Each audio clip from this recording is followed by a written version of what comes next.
I don't know why. We think that leadership is just charisma and excitement, and you have a big personality. You're going to be a great leader. You and I know, and I've learned this the hard way, that is a very small percentage of what it's going to take to... Hey, I want to start with a quick story this morning. This really is this idea of being promoted but unprepared.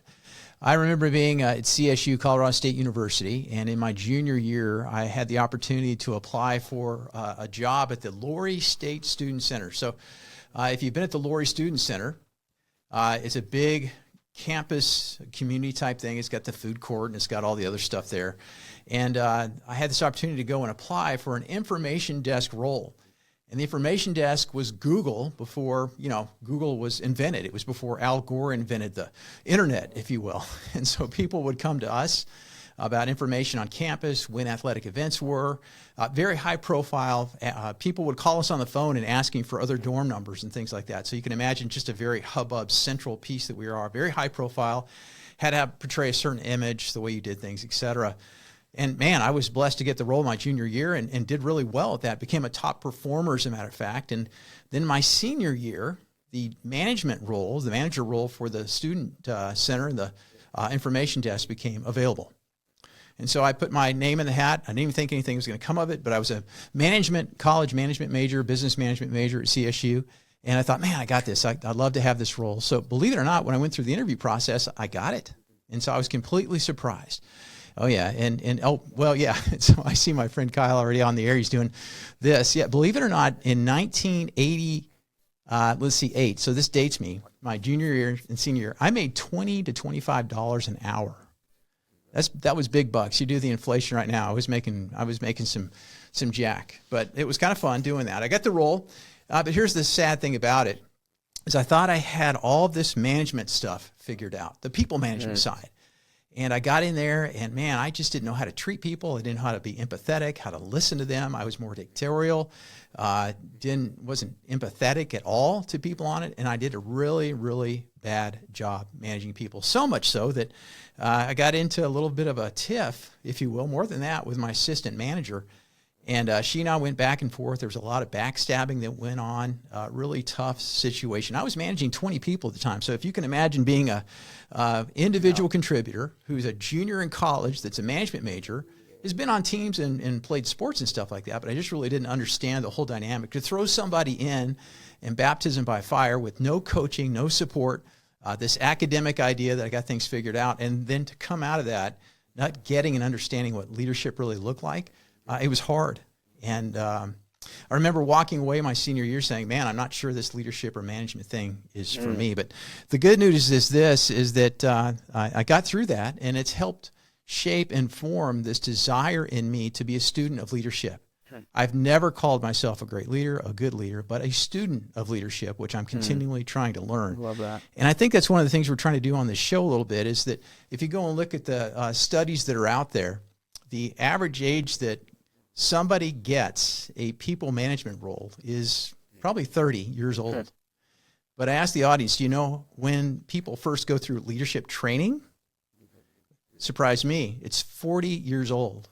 So there's a gap between the time people get their people management role to the time that I actually get leadership training. And so that 10 years, you can learn great stuff and you can learn some really bad stuff too, some bad habits. And so I think one of the roles of our discussions that we have every week is to try to present to emerging leaders ideas about how to accelerate their leadership development so they can be more influential as they go up and not have to learn through the school of hard knocks. And that's the important piece of it. Now, there are 4 things I want to share with you real quick that I wish I had known. There are 4 things I wish I would have known when I was back taking that information desk manager job. Number 1, the development of self-awareness and emotional EQ are critical.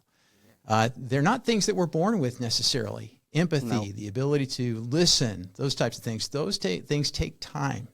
And if you're a leader or an aspiring leader, let's put it that way, that you want to advance in your career, but you're not managing people yet, these 4 things should be able to help you understand how you can develop those skills and abilities before you get into that leadership role. These things I did not have any coaching on that I want to share with you. So number 1 is self-development, awareness, or it's development of self-awareness and emotional intelligence. And what do I mean by that? Well, the higher you go up in an organization, that self-awareness, that emotional EQ, that ability to control yourself, your emotions, that empathy, the ability to listen to other people is critical. The higher you go in the organization. And you're not going to form those when you get to the top. You have to form them early on and work through those and working with people. Number 2, you got to master communication skills, which I'm not doing a great job of today, sharing this story with you, but you got to master the communication skills. And it's not directing like I did in my first role with those 20 people on that information desk staff. It's really, again, going back and listening and trying to understand where people are, and then communicating, inspiring people, and even encouraging other people. Number 3 would be to learn to influence without authority. I always talk about influence is leadership without the crutch of authority. And what do I mean by that? It's simply this, that if you have direct control over people, you pay their paycheck, or you different things in the organization you assign, you direct for them, you have that control, if you will. But if you take yourself out of that and put yourself in positions where you're having to work with volunteers or cross-functional partners, you have to learn how to lead, how to build trust, how to inspire other people without that crutch of authority by telling people what to do. You want to inspire them to do something that they wouldn't want to do on their own. And last is really this. It's find mentors and learn from them. I had a friend of mine, I've shared this before on this podcast, but Mark Whitaker, I first heard this from him, and I heard it from him a couple years ago. Mark said, show me your mentors, and I'll show you your future. And what that means is if you're surrounding yourself with some great mentors, they're going to teach you about what greater leadership is like, and you can bounce things off. It's a mirror and a map, if you will, in terms of mentorship. You'll be able to reflect with them about the things that you've done, and then a map also to look forward about how you can lead. So those 4 things: develop self-awareness and emotional EQ, master communication skills, learn to influence without authority, and then find mentors and learn from them. So in that today, with that story, I want to quickly transition to my friend Kyle Crabtree. I want to welcome him to the show. Kyle has stepped into a leadership role at Leadr, that's Leadr, in 2022. And while he may not be directly managing people right now, he has and is working with teams to do that. And so we want to talk to him a little bit. A couple of fun things about Kyle. Kyle is on my personal advisory board. And so I have 6 people that sit around me. And so Kyle and I meet about once a month and talk about platform and strategy. And before that, Kyle, as you might remember, we used to have mentoring sessions where you would call me and we set some time up and you had some very intentional questions that were on your mind. And you're actually one of the better mentees that I've worked with in the past because you were very intentional with your time. You always came with a question, and I thought that was great. And the other side fact and fun fact about all that is that your dad, Jeff, was my high school pastor. And Jeff has been a long time mentor for me. I still go, when I go to Fort Collins, I try to grab lunch or coffee with him and catch up. And he's always been a big supporter and fan. So love him and appreciate you. And so welcome to the show, Kyle. Yeah, thanks for having me. Well, let me say this first. You said, show me your mentors, I'll show you your future. And I consider you a mentor and my father a mentor. So according to that, I think I have a bright future. So thanks for having me on. Thanks for being involved in my life. Really good. I appreciate the compliment. You've been a joy to work with. Hey, so let's dive into this. So you heard the kind of the setup in our opening block about the story of this transition from being an individual contributor into a what I would call a people manager. And some people move there and all that. But I wanted to explore this with you a little bit. And I want you to real first, I guess, reflect on your own career a little bit. What do you think makes the transition from individual contributor to people leader so difficult? Why is it so hard for people? Yeah. Well, I mean, I think there's no one thing, right? But I do think, like you said, a few of those things there when you were going through the 4 points. And I think one of them is just obviously, like you said, there's not typically equipping and training on like, what does it even mean to be a leader, right? Like you said, I work with a lot of organizations to help them solve this problem. And what we do is we promote, like you had at the student center, we promote the person who is the best at that skill or that job. And then we don't frame for them the next skill of leadership, which, like you said, is EQ and communication and listening, and an incredibly different skill set than the individual contributor skills. And so I think, one, we do people a disservice because we don't frame for them and give them the fundamentals of what the next skill is. For whatever reason, I was thinking about this the other day, Preston. I don't know why. We think that leadership is just charisma and excitement, and you have a big personality. You're going to be a great leader. Right. And you and I know, and I've learned this the hard way, that is a very small percentage of what it's going to take to inspire and to get the most out of others. So I think, one, is just not having a frame for what that even means. And then two, and this is my own personal take, is that a lot of times we think, okay, cool, now I am a manager. Now it's my job to focus on telling everybody else what they need to do to get the most out of them. Makes sense, right? Like, it does make sense. It's logical, like, right? Yeah. Go tell them what to do. Yeah, and I think, though, that is management, right? Like, I think we have to make the difference. We have to differentiate management versus leadership. I think those are two totally different things.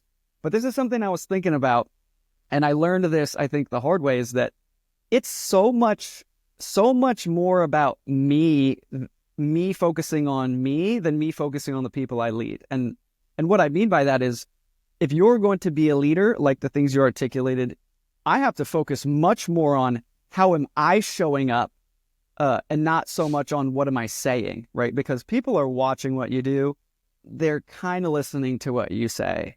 And so I think a lot of folks get into their first management role and start to go external. And I think it's actually the reverse of going more internal and going, cool, how do I show up well for these people and talk less, listen more, understand the gaps that I have as an individual and deal with those things so that I can be better for them. So I think we just don't focus enough on the personal development aspect of who are you becoming now that you're responsible for others, because they're going to look to you as an example and as a model.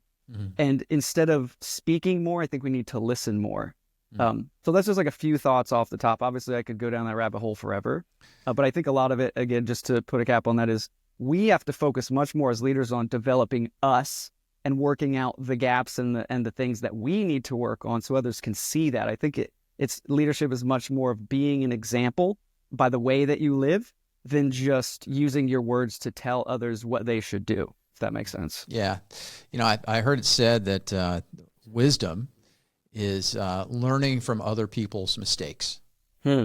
Right? Absolutely. And so instead of doing like I did, is that early on, I didn't have really good mentors in the workplace. I didn't have great examples. I think I had some really, and I share this in my book, Disciple Leader, I had some really good leadership examples in the church. But I didn't have those in the workplace. And so the challenge on that early on was that I learned, and they say leadership is more caught than taught. Yeah. Well, the things that I caught weren't probably the best examples that I saw about how to inspire people, how to communicate and all that. And so I learned through the School of Hard Knocks about what not to do.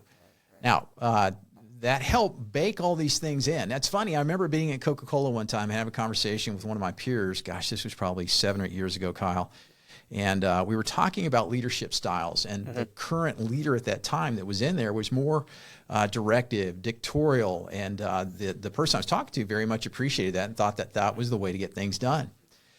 And this individual, senior leader at the time, was delivering results. But guess what came around when there was a reorg, and there was some power dynamics that happened in the organization? That senior leader was moved out of that role.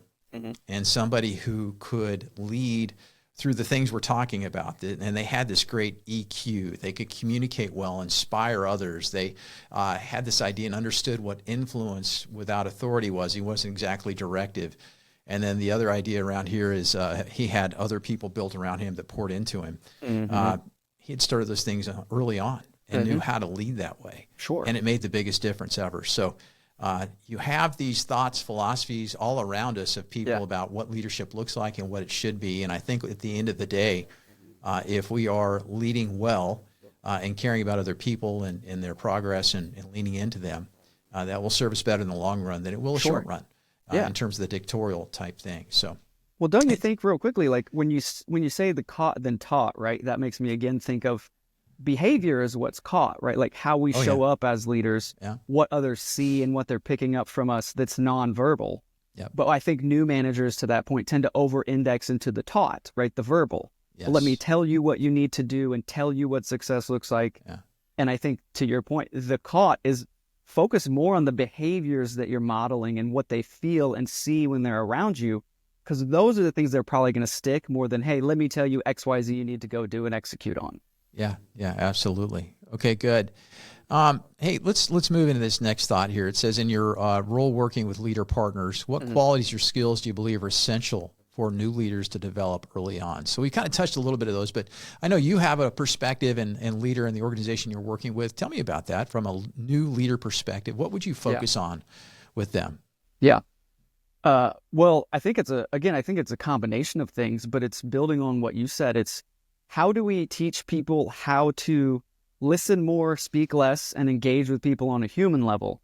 We work with Patrick Lencioni, and Pat has this fantastic statement where he says, leaders need to go first in vulnerability, last in opinion. And I think that is where we have to frame that for leaders early on, because the tendency is to go first in opinion always. I'm the director, as you said with your experience. I'm the director. I will tell everyone what to do. And it's actually the reverse of, you're really more of an orchestrator, listening for cues and saying, hey, tell me more about that. What made you feel that way?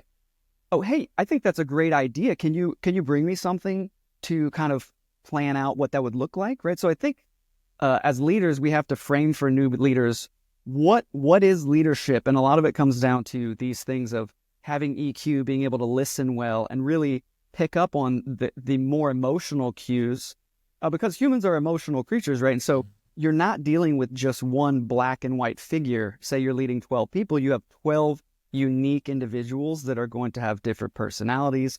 They're going to show up differently. So I think the number one thing is helping managers understand, how do you listen well and pick up on the cues of the individual sitting in front of you, and then start to know who they are and what makes them tick, so that then you can do the next fundamental things, which are giving people feedback on what they're doing well and where they need to improve.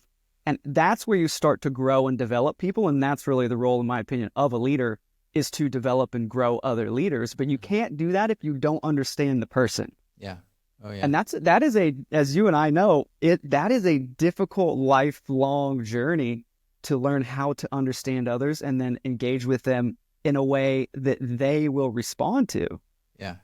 I remember back in the day, we used to have this thing called cassette tapes. Right? Never heard of it. Not my generation. Yeah, but if you can imagine getting emailed a playlist from your manager as an inspirational type thing, it's the same idea. I got this tape that I popped in my cassette player, and it had some inspirational music on it. It was jazz, pump me up type music. Great stuff. And I loved it. I thought it was great. But I talked to one of my peers, and he got the same thing. He said, man, what a joke. The guy doesn't even know me. Right? Yeah. And so what it taught me in that moment is that people are all, connected with it on a different level, different ways. And so if you try to do a blanket piece and treat everybody the same, you're not going to help them reach their potential, number one. Right. But you won't help them contribute the best that they possibly can on the team. So just some thoughts on that. But I want to ask you a question, and this is kind of off script, Kyle. Being a millennial, what do you look for in a leader? We've talked about a lot of these maybe academic things about listening and EQ and influence, but tell me in your own words, when you're applying for a role or you've been on a team in the past, what are you looking for in leadership? So obviously it's different for everybody, just to say that first of all, right? Like, I don't want to ever come across prescriptive as if you need to look for what I look for. Yeah, sure. But the things that move the needle for me, two things come to mind immediately. And I'll share a little story real quick if you don't mind. One, me personally, I need a leader who believes in me and reinforces that consistently. And I think that is something that new managers, it is important for them to understand, is that we tend to think we need to, again, teach everyone everything and we're going to make them successful. And I think most people have potential already in them. Your job is to believe in them so you can draw it out, right? It's already, I think a lot of things are already in people that we think we need to instill in them, but they already have it. So I think our job is to believe in them and encourage them and help them see that and pull it out of them. So one for me is belief. If my leader constantly reminds me they believe in me, I will go break some glass and run through a wall. That will fire me up. And then two, which is kind of different than that, and it's something that I've done imperfectly, but I really value in a leader is it's actually vulnerability, right? Like I look for a leader who doesn't have it all together and is able to show the human side, because that's actually where I think we learn more, when you can, one, lower the guard of people, right? Because there's this gap between the leader and the team a lot of times, because that's how we position ourselves as leaders. I'm the boss. I have it all together. I can't show anybody that I messed up. And I think it's the inverse. I think people want to follow someone that says, hey, guys, I just want to call it out here. I really messed up on that project, and that's on me. And I would love to hear where you guys think I could be better. And I think we, as managers, especially newer managers, think that your job is to really help people dial in their technical skills so that they can continue to produce results. And I don't think that's what people need most of the time. I think people are smart and they typically know their jobs. But your job is to inspire them and to show them that you're there with them and you want to grow as much as they do. Because I just think people, again, I'm going to say this too many times, bro, I think people are watching you more than they're listening. And if you can model the behavior, just like you would for your kid, right? Like, if you want your kid to do the dishes and pick up and clean the house and whatever else you want to do, you would probably show them what to do, right? And so I just think, not that I'm saying you as a manager, as a parent, but there is a factor of responsibility of showing others what it means to be real, to be vulnerable, to mess up and to own it. And so, yeah, I think belief and vulnerability are two of the most powerful things that I look for in a leader, and I aspire to be myself. Yeah, wow, so powerful. That belief that we have in somebody else, right? Hopefully we've had somebody believe in us before, and so it's kind of like passing it on. Yeah. And that belief creates confidence, right? And gives you hope, and that leans into engagement and in culture. If you have people that are believing in you, then you're going to give your very best. Like you said, you're going to jump through walls or crush through walls and do whatever you can to help the organization be successful. Yeah. And this idea of vulnerability is so true. I've had so many experiences where I tried to put on the mask at work or try to be perfect, and it's just not the case. Now, I don't want to be the crying manager either, or the leader. I don't want to get in front of a staff meeting and talk about all my problems all the time. But the willingness to admit mistakes, when you failed, when you had an opportunity that you missed, you have to acknowledge those things, but you also have to talk about what you learn from those things and what you'll do differently. And that's where you see the behavior change that comes in, in the vulnerability, and being willing to make a change in the workplace makes a big, big difference, certainly.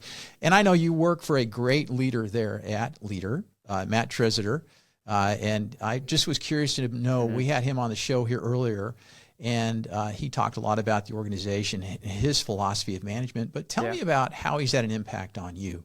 Oh, man. I'll get emotional. Matt's a legend. That guy has changed my life. I will tell you the biggest thing, and it may be a shocker, actually, one of the biggest things that Matt has helped me do, and this is actually, I think, very critical for new managers. He's taught me the power of being direct and how kind it is to be direct with people. Because a lot of new managers tend to, and I was what they call the best friend manager when I first started, right? You just want everybody to like you. I've never done this. I'm nervous. I just want everyone to like me and think I'm awesome. And that's unkind, I've learned. Matt's helped me see that. That's unkind. Why? Because what you're doing is you are so focused on yourself. And that is not the focus of a leader. The focus of a leader is to serve those that they lead. And not wanting to be liked by everyone is, one, focusing on me.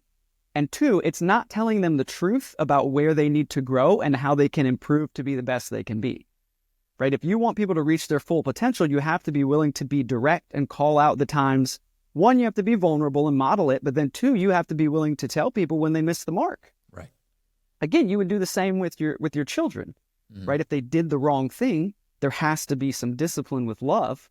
And that's something that I was not good at. And that's something that Matt is really good at. And he's not, I want to say that he's not unkind. He's not rude. Sure. It's because he cares. And I've had many moments where he sat me down and said very directly, hey, you missed the mark here.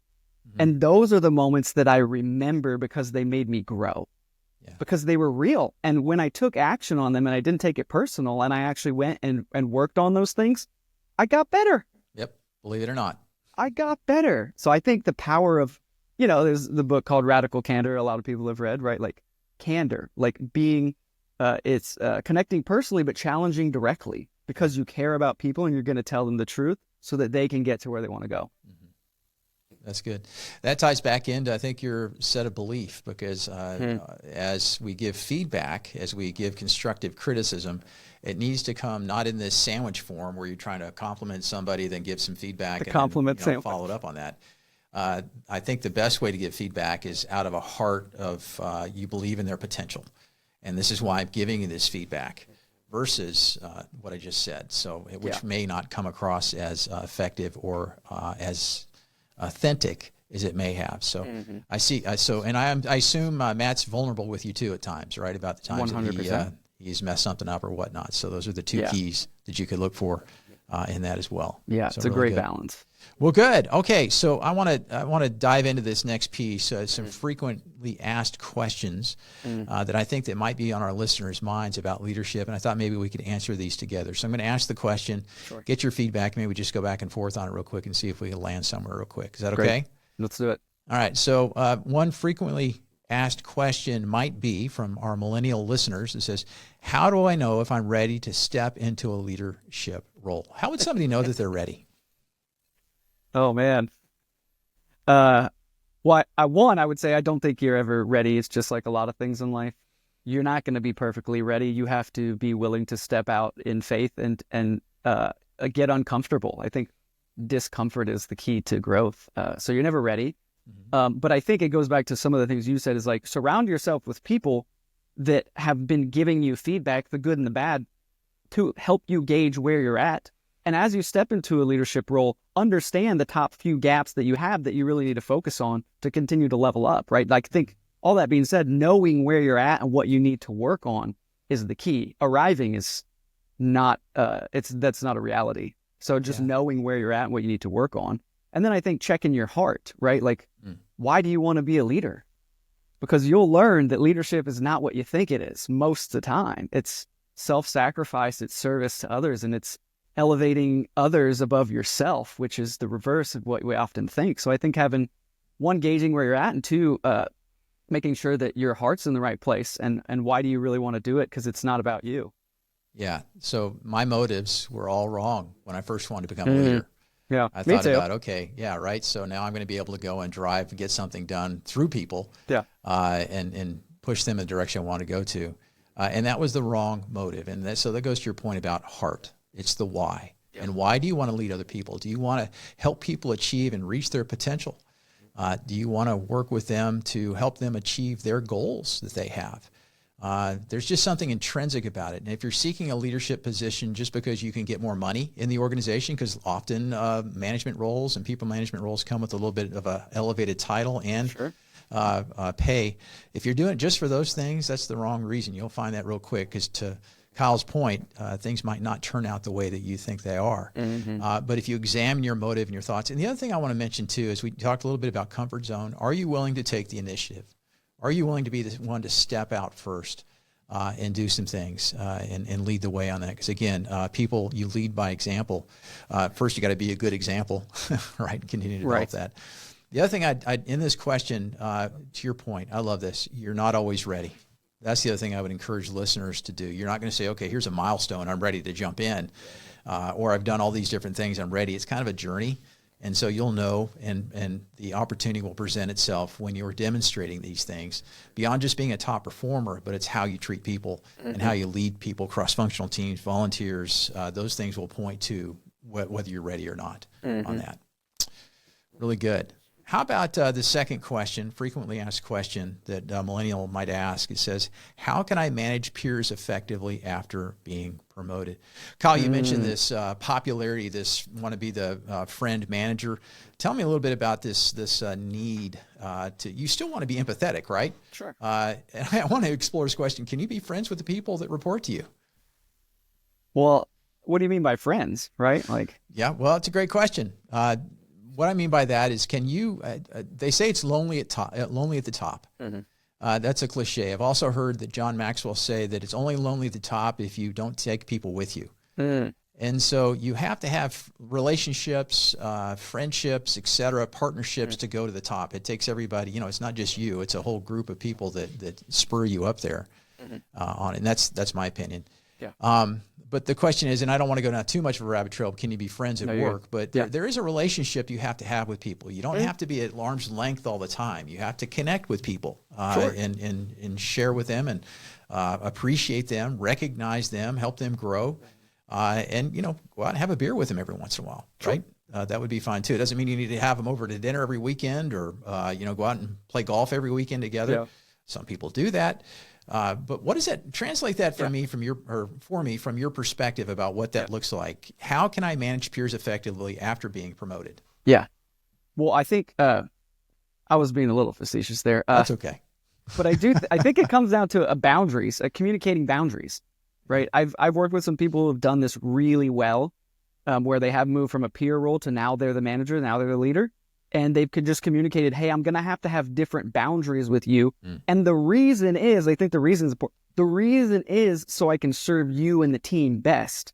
It doesn't serve the team well if you and I are best friends and others feel like you're getting special treatment or you're getting more from me. And it's hard for me to be, if I don't set boundaries, it's very hard for me to lead everyone else well because I am going to favor you. That's just human nature. Right. So I just think the most critical thing is boundaries and being over communicative on what the boundaries are and how we're going to handle this relationship so I could serve you and everybody else well.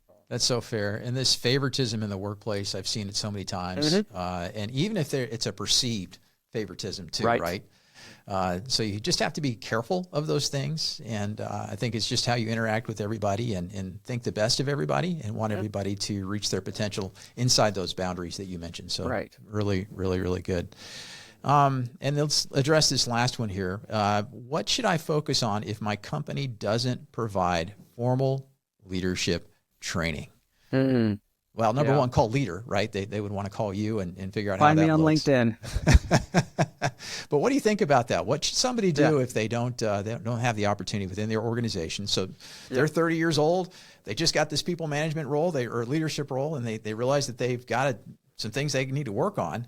Their organization doesn't necessarily have something that addresses it. What do you recommend that they do? Yeah.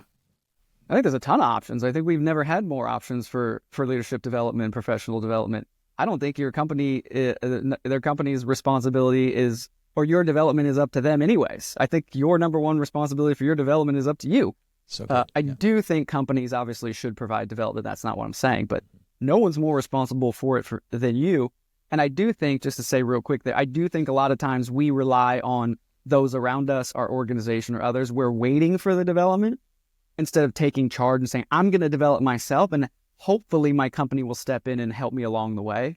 So I would say, but also it is a tough situation to be in, right? Because you kind of can feel isolated. So I am empathetic to feeling like I don't know what to do and I don't know where to go.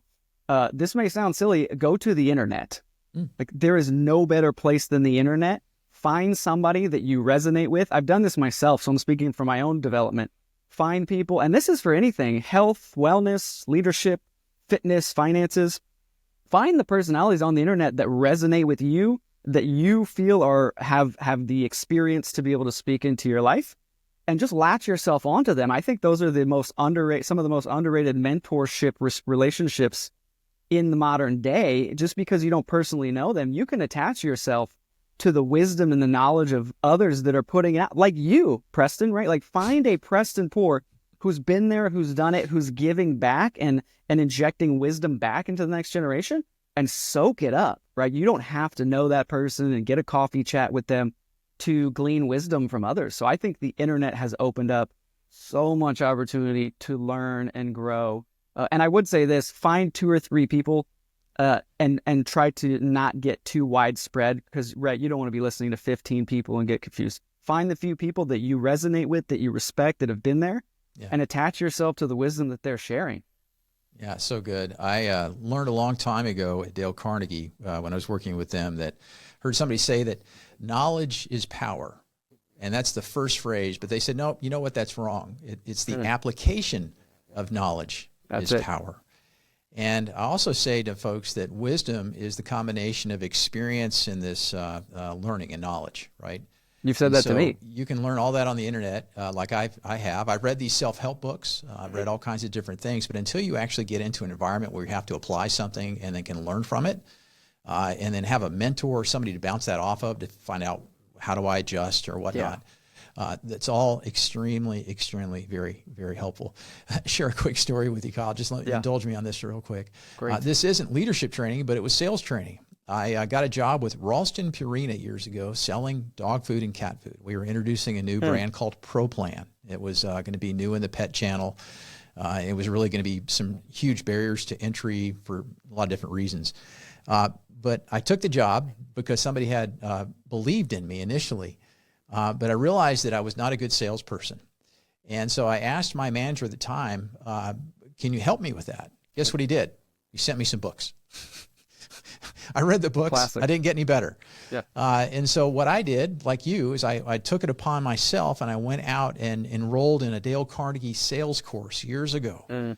And it's a 12-week course that helped me understand how to open, close sales, how to smoke out objections, the relational side of selling and all that. And after I went through that and had some successes, I ended up rising to the top of the ranks at Ralston and Purina. But if I hadn't had that training or taken that initiative, if I'd stuck with those books that I had gotten, I never would have gotten anywhere in the organization. And so to your point, to try and reinforce that, we do have to take the initiative. You got to take ownership. You can't wait for things to come to you on that. You have to seek those opportunities out. If they're not in your organization, do like Kyle did. Go work with ChatGPT, go work with AI, go work on the internet, and seek those opportunities and build community around that. Put yourself in leadership positions where you're working with volunteers, where you have to learn to influence the community, your church, whatnot. And if you do those things, you will be preparing yourself for leadership. You absolutely will. Yeah. Kyle, any other thoughts today? Well, you don't want to ask me that because, yes, I always have more thoughts, but no. What do you got? I'll say a few more things. I won't go on. I'll say, yeah. I want to say two things that you said there that I think are critical. I think the other side of what I said and what you're saying about using the internet and using the tools and technology, you nailed it, is we can get stuck in the information loop where we feel like, and there's a lot of studies and stuff out there that actually support this, where we feel like we are actually moving forward in life and actually achieving things just by the dopamine hits of the knowledge and the information. I watched a Tony Robbins video. Oh, I get it. And if you don't take any action, you convince yourself that you actually did something and you didn't. Yeah. So what we don't have is an information problem. Like you said, we have an application problem. And so what you have to do is know when you've gathered enough information to go test. Go out into the world, go into your community, test, then go back, get more information and test. Don't get stuck in the watching YouTube videos for weeks on end, listening to Tony Robbins and doing nothing. I've done it. A lot of folks have done it. It's easy to do because it feels good, but you're not making any progress. You have to take action. So I just wanted to say that. And my last thought here, this is also what you kind of said about your church, your community. I think this is important, and it's one of the things that I have really, really tried to internalize the past 12 months is that leadership is not a role at your job. It is a way that you live, a way that you show up with your family, with your siblings, with your friends. Are you somebody that others look to and they see you growing and they see you being an example of what good looks like? Not perfect, but what good looks like. And can they look to you and then go into their life and model you?